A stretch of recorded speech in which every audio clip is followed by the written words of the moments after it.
Firefly Kids! Dragă lui mami, ai terminat de lucrat?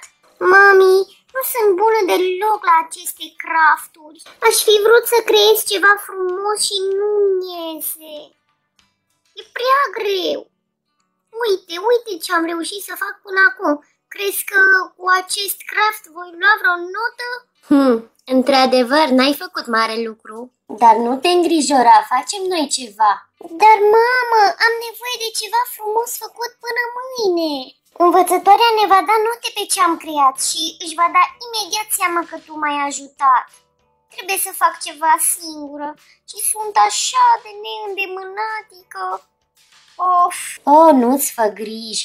Am cea mai bună idee.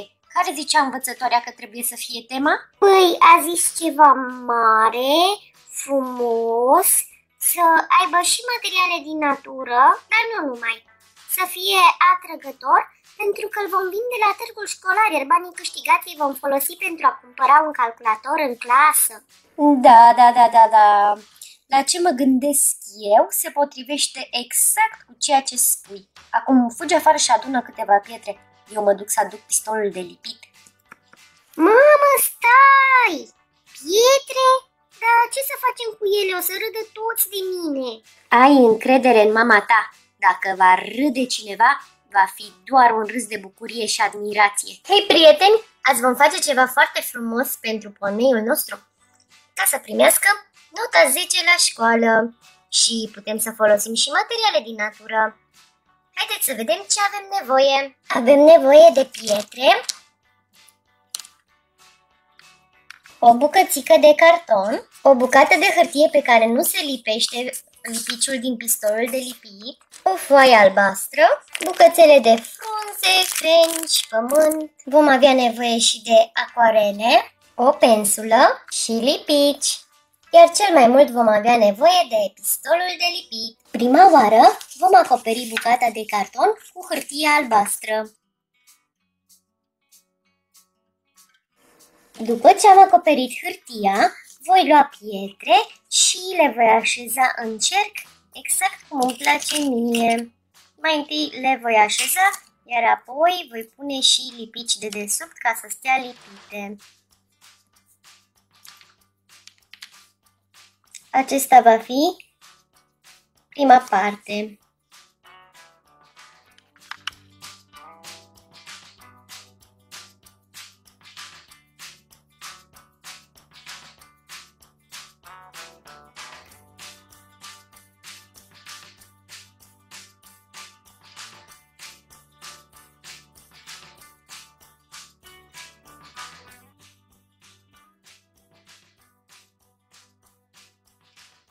Pentru că partea aceasta este gata și arată așa, acum vom pune lipici aici.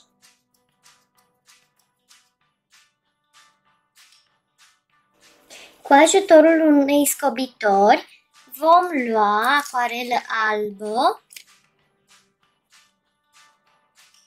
și vom face câteva forme rotunde în lipici. Și la fel și cu albastru.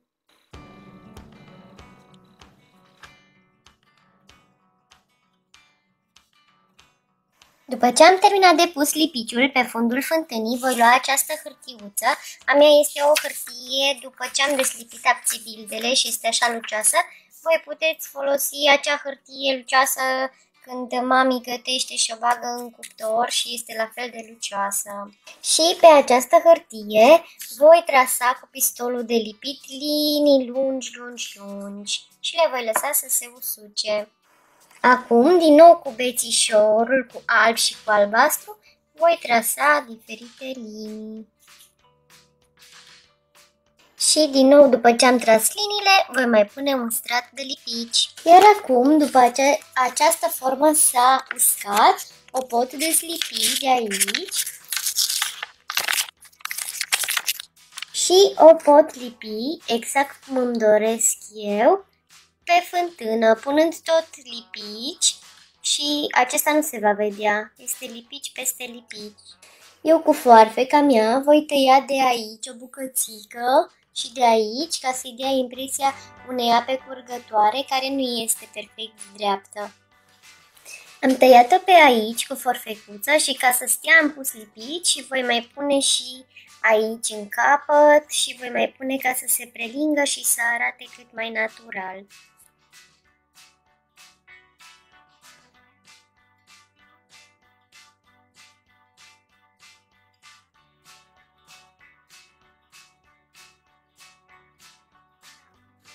În timp ce lipiciul se usucă, eu voi picta cu maro toată partea aceasta de aici. Am pus cartonul pe o hârtie portocalie pentru a nu se murdări și acum voi face aceleași cerculețe ca la început în lipici, deoarece acum este uscat și se poate desena pe el.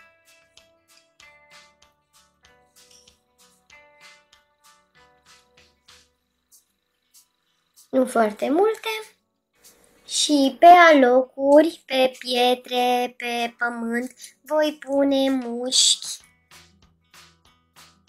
Așa cum îmi va plăcea mie, tot cu pistolul de lipit.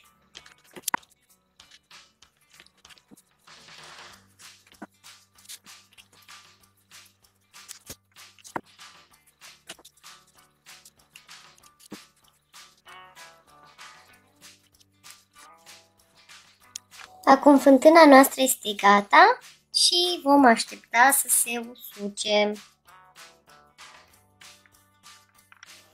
Mama! Mama, vine să vezi ce am făcut! Wow, stai puțin. Asta nu cred că este făcută de tine. Ba da, mami, credeam că sunt nepricepută, dar eu am făcut-o. Recunosc, m-am luat puțin după Firefly Kids. E minunat! Asta îți va asigura un 10 sigur. Da, doar că acum am o reală problemă. O problemă? Mie îmi pare totul perfect. Problema este că nu știu cum îl voi căra până la școală. Rezolvă, mama, totul. Atenție, mișcați-vă din drum, venim!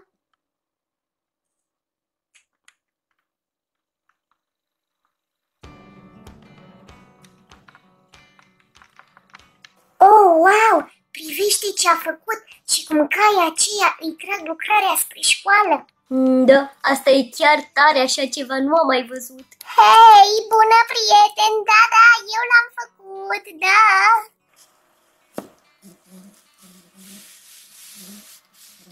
Da, eu l-am făcut, sper că vă place!